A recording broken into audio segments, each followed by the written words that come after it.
اعوذ باللہ من الشیطان الرجیم، بسم اللہ الرحمن الرحیم۔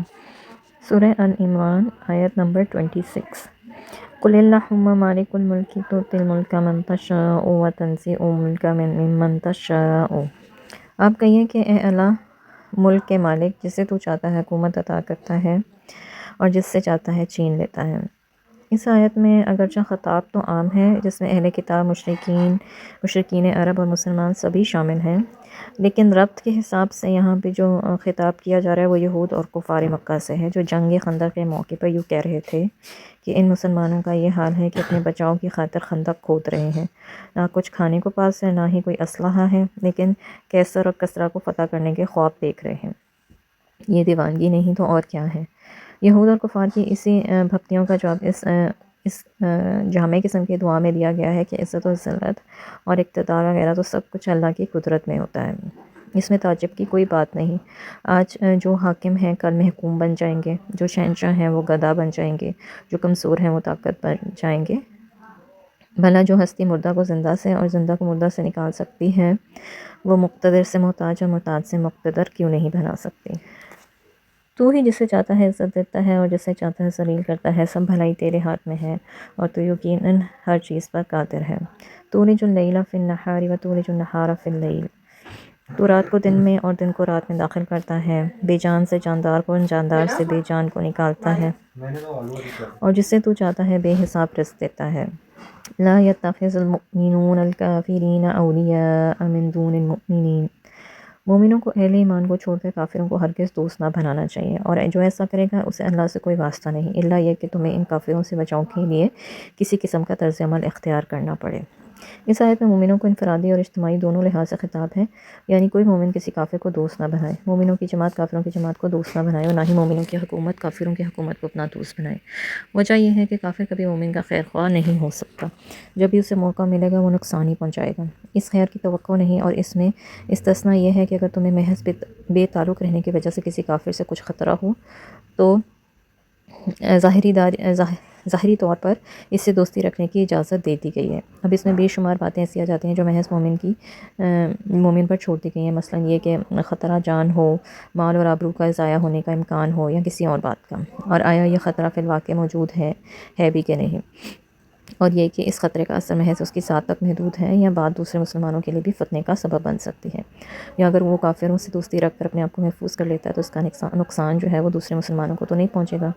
وغیرہ وغیرہ۔ اگر فی الواقع جان، مال اور آبرو خطرے میں ہے تو اس اجازت سے فائدہ اٹھانا چاہیے، اور یہ کہ اگر خطرات کا اعتبار نہیں کرنا چاہیے اور اللہ ہی پہ بھروسہ کرنا چاہیے، اور دوسرا یہ کہ اگر کافروں سے ظاہر داری کی بچاؤ کی تدبیر نہ کی جائے اور اس کا نقصان مسلمانوں کو پہنچتا ہو تو ضرور بچاؤ اور تحفظ کی راہ نکالی جائے، اور یہ کہ اگر اس سے دوستی سے وہ خود تو محفوظ ہو مگر دوسرے مسلمانوں کو نقصان پہنچ رہا ہو تو ہرگز ایسے نہیں کرنا چاہیے۔ ایسے موقع پر ان سوالوں کے علاوہ اور بھی کئی طرح کے سوال ہو سکتے ہیں، مثلا جس خطرے کو وہ حقیقی سمجھ رہے ہیں وہ محض ایک فریب نہ ہو،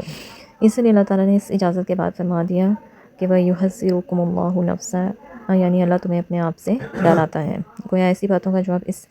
اس اللہ سے ڈر کر تمہیں سوچنا چاہیے جس کے ہاں تمہیں لوٹ کر جانا ہے، اور وہ تمہارے دلوں کے حالات اور خیالات تک کو خوب جانتا ہے۔ اس بات پر بھی قادر ہے کہ اگر تم کافروں سے ڈرو نہیں بلکہ اللہ ہی کے ڈر کو آگے رکھو تو تمہیں ان کے فتنے سے بچانے کی پوری قدرت اللہ تعالیٰ رکھتا ہے، اور تمہارے لیے کئی دوسری راہیں بھی پیدا کر سکتا ہے۔ قُلْ إِن تُخْفُوا مَا فِي صُدُورِكُمْ أَوْ تُبْدُوهُ يَعْلَمْهُ اللَّهُ۔ اور آپ کہہ دیجئے کہ وہ جو کچھ تمہارے دلوں میں ہے اسے تم چھپاؤ یا ظاہر کرو، اللہ اسے خوب جانتا ہے، اور جو کچھ آسمانوں اور زمین میں ہے اسے بھی جانتا ہے، اور اللہ ہر چیز پر قادر ہے۔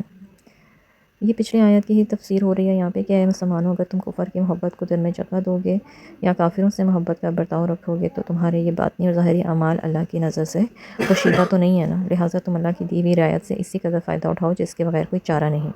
ورنہ یاد رکھو کہ اللہ تعالیٰ بڑی قدرت والا ہے، وہ تمہیں دنیا میں بھی سزا دے سکتا ہے اور ذلیل و رسوا کر سکتا ہے، اور آخرت کے عذاب سے بھی بچ نہ سکو گے۔ یوم تجد کل نفس ما عملت من خیر محضرا،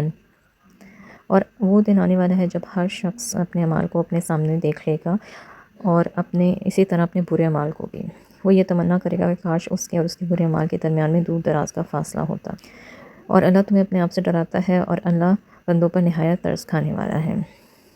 قیامت کے دن کی سختیوں اور دوزخ کے عذاب سے بچ جانا ہی اصل کامیابی ہے، اور جنت میں داخلہ تو اللہ کا فضل اور انعام ہے، جتنا وہ چاہے کسی پر کر دے۔ اسی لیے رسول اللہ صلی اللہ علیہ وسلم نے فرمایا کہ میں جس کام سے تمہیں روکوں اس سے رک جاؤ، اور جس بات کا حکم دوں اس کو اپنے حسب استطاعت بجا لے آؤ۔ یعنی جب آپ نے برے کام کا ذکر کیا تو یہ نہیں فرمایا کہ جہاں تک ہو سکے برے کاموں سے بچو، بلکہ فرمایا ان سے پوری طرح رک جاؤ، اور جب نیک کام کا ذکر کیا تو فرمایا جہاں تک تم سے ہو سکے بجا لاؤ۔ نیک کام اگر ہم غور کریں تو یہ پتہ چلتا ہے کہ نیک اعمال کرنے کی بجائے برے کاموں کو چھوڑ دینا جو ہے وہ زیادہ مشکل ہے۔ اس لیے کتاب میں اور سنت میں بھی نیک اعمال بجا لانے کی نسبت برے کاموں کو چھوڑنے کی بہت زیادہ تاکید کی گئی ہے۔ اللہ تعالیٰ کا اپنے بندوں کو برے انجام سے آگاہ کر دینا ہی اس کے بندوں پر ترس کھانے کی بہت بڑی دلیل ہے۔ وآخر دعوانا ان الحمد للہ رب العالمین سبحانک اللہم وبحمدک اشہد ان لا الہ الا انت استغفرک واتوب الیک۔ السلام علیکم ورحمۃ اللہ وبرکاتہ۔